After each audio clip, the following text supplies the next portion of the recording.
Welcome back to Mfengu Talk with Chris. Today we're dealing with Mfengus from the East.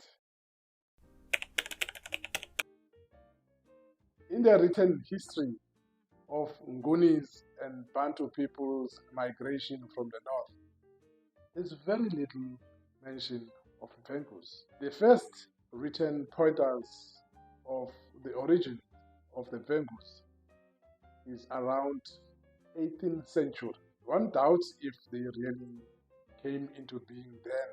They must have been there all along. And the indicator is that they came from Embo or KwaZulu-Natal or next to the east of KZN.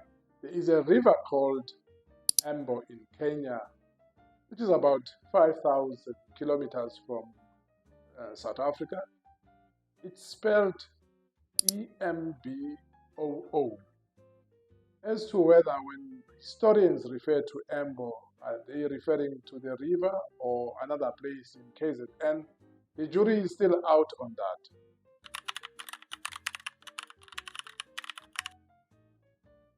There were some upheavals in the region of KwaZulu-Natal, which led to the Mfengus leaving that area towards the Eastern Cape.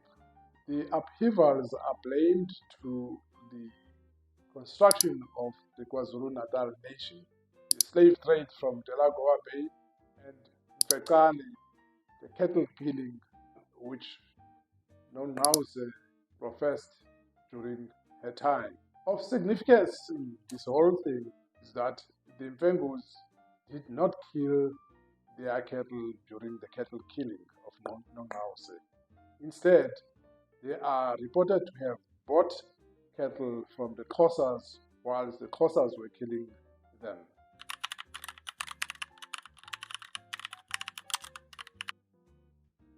The importance of the word Embo, from where the Mfengus are said to have originated, is signified by a song normally sang by witch doctors referring to where the Mfengus come from. It goes like this: Embo,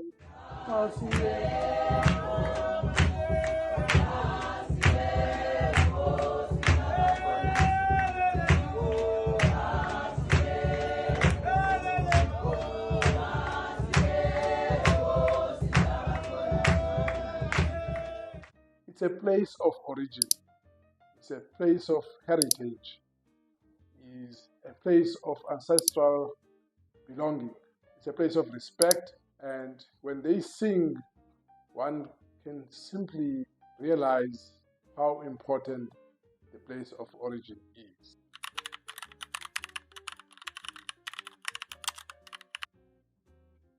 What is beautiful is that despite the fact that the Mfengus suffered from the upheavals, one sees them at a later stage being a community accommodated by Yinsa at Fingoland or Butterworth or Ekubwa.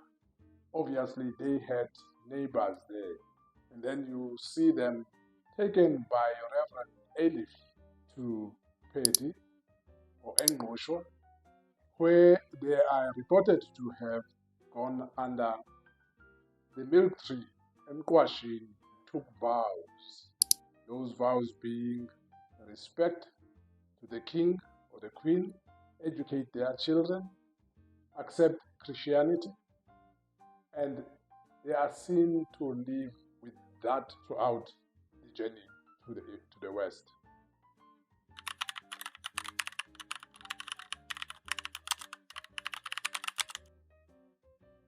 We see the community. The community is made up of clans. These are distinguishable clans of Mfengus: Ogadebe, Amazizi, Oskhosana, Amazojo. Of course, we do not forget the old saying, Twala Mfengu, babuphele koyi. This means also that they were good in making their traditional beer as opposed to the other communities or tribes living next to them. Hence, you'll find the Mfengu Beer Hall in Grahamstown as a place where they used to enjoy themselves. They were carriers during the war, the frontier wars. They were soldiers. They were members of the troops.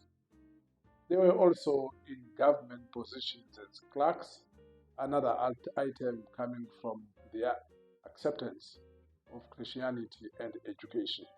There is a good study of the Mfengus at Oxkral and Kamasto. The historian deals with the Mfengus as entrepreneurs, particularly as to whether they were investing in banks at the time. During this journey, there are two photographs, at least, which bring us closer to the time or times when the Mfengus embarked on their journey.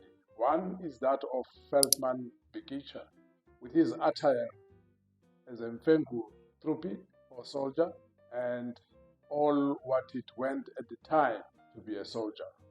The second picture is that of Mfengus traversing a ravine which is treacherous and dangerous, but they get through it carrying all their items on their shoulders with no sign of cattle sleighs or donkeys assisting them.